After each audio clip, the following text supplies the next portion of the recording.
හරි ගොඩක් කට්ටිය මේ වීඩියෝ එක මගේ රික්වෙස්ට් කරලා තිබ්බා. හැබැයි මම දැම්ම කියන්න සමහර දේවල් මම අනිවාර්යෙන්ම ඉංග්‍රීසියෙන් කියනවා. මොකෝ I'm not that fluent in Sinhala. අයිබෝන් මගේ නම කලාත්මා. මගේ content දැකලා නැත්නම් මගේ content ඔක්කොම මම හදාන්නේ ඉංග්‍රීසි වලින් සමහර වෙලාවට සිංහලෙන් ඉතින් වචන දෙකක් විතර කියනවා.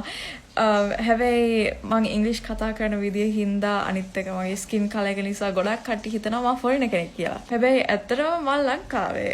මගේ අම්මී තාත්ති දෙන්නම සිංහලිස් බුද්දිස්ට්. ඒ කියන්නේ මමත් සිංහල බුද්දිස්ට් තමයි. හැබැයි මට සිංහල එච්චරට මට කතා කරන්න පුළුවන්. හැබැයි ඉංග්‍රීසි කතා කරනවා වගේ මට සිංහල කතා කරන්න බෑ. මේ රීසන් එක තමයි මගේ පොඩි කාලේ ඉඳන්ම ඉංග්‍රීසි තමයි මගේ ෆස්ට් ලැන්ග්වේජ් එක විදියට ගත්තේ.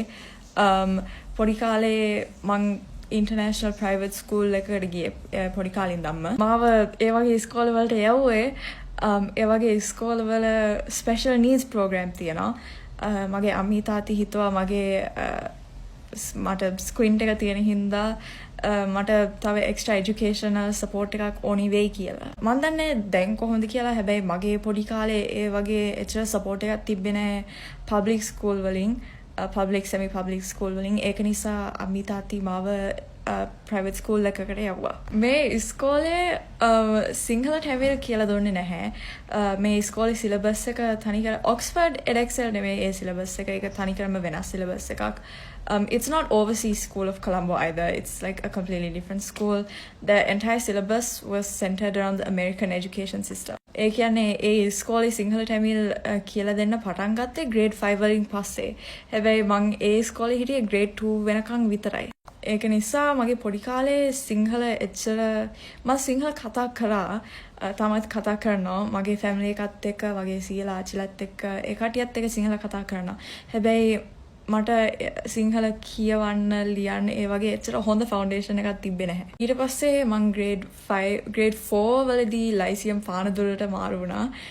ලයිසියම් පානදුර ස්කෝලේ පොඩ්ඩක් දුර හින්දා grade 5 වලදී මං නුගේගොඩට transfer වුණා. දැන් ලයිසියම් එකට ගියාම ලයිසියම් එකේ සිංහල කියලා දෙන්නේ government syllabus එකෙන්. So it's like I didn't even know how to write Sinhala letters, but my classmates were writing like 300 word essays. A gap එක තිබ්බ නිසා මට catch up කරගන්න ගොඩක් අමාරුයි. මම පන්ති වලට ගොඩක් ගිහින් තියෙනවා. හැබැයි මම grade 5 වලින් පස්සේ grade 5 හරි grade 6 වලින් පස්සේ ඔක්කොම නතර කළා. ඒ හේතුව තමයි මට මං හිතන්නේ grade 5 හරි grade 6 වලදී like I got a really bad Sinhala teacher. And basically like at the beginning of every year like my parents would always send a letter to all my Sinhala teachers, like a handwritten personalized letter to all my Sinhala teachers, like, hey, our daughter isn't that fluent in Sinhala, please take it easy on her, we really apologize if she doesn't perform that well in your class.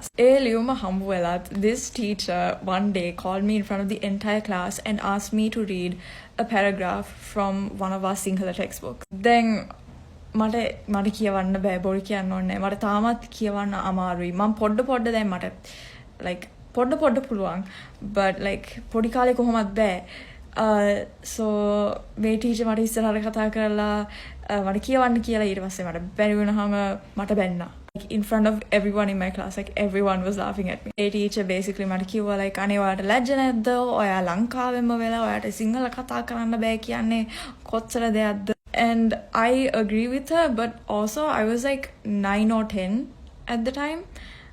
So that was such a rude and degrading thing to say to a child. සිද්ධියෙන් පස්සේ මට සිංහල කතා කරන්න ගොඩක් ලැජ්ජයි වගේ. සිංහල පන්ති යන එක මං තනි කරම නැවැත්තුවා. මොකෝ මට ඒ වගේ දෙයක් ඉතින් ආයි වුණොත් කියලා මං දන්නේ නැහැ. මං පොඩි ඉතින් මං නැවැත්තුවා. මං හිතන්නේ අවුරුද්දකට විතර කලින් මටම සිංහල කියලා දෙන්න පටන් ගත්තා. පොඩ්ඩ ගොඩක් නෙමෙයි පොඩ්ඩ. සමහර දවස් වලට මම මගේ පොඩි නංගිලා ගෙදරට යනකොට එයාගේ පොත් අරගෙන මං කියවන්න try එකක් දෙනවා.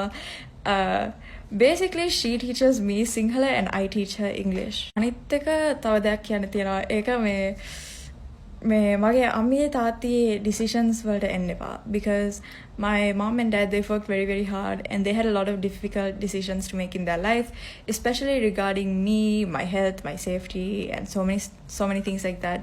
So just be respectful of their decisions. What's done has been done. You can't go back in the past and change it, you know. Ammi tati maawa e wage school eකට දැම්මේ like they genuinely thought that I would need extra assistance, and government school wala e wage extra attention දෙන්නේ නැති හින්දා ammi tati maawa private international school එකකට දැම්මේ ඒ නිසා. And honestly, like I genuinely did benefit from stuff like that, because even though I didn't need extra push from like my education, from my academics, like I always had to be seated in the front row of classes. And well, that's a video for later if you want me to talk about my education.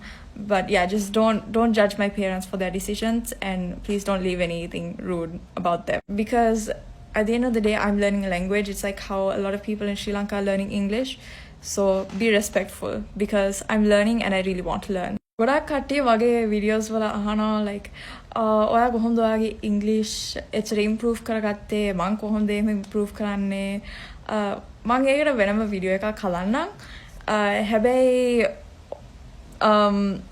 I think you guys, I'm asking you guys to tell me how I can also improve my Sinhala by myself, because මට ආයි Sinhala class වලට යන්න බෑ. I think that's like all I have to say. I hope this video was entertaining, at least. බොහොම ස්තුතියි මේ video එක බලුවට. I hope you guys enjoyed it. I will see you guys in the next one. Bye.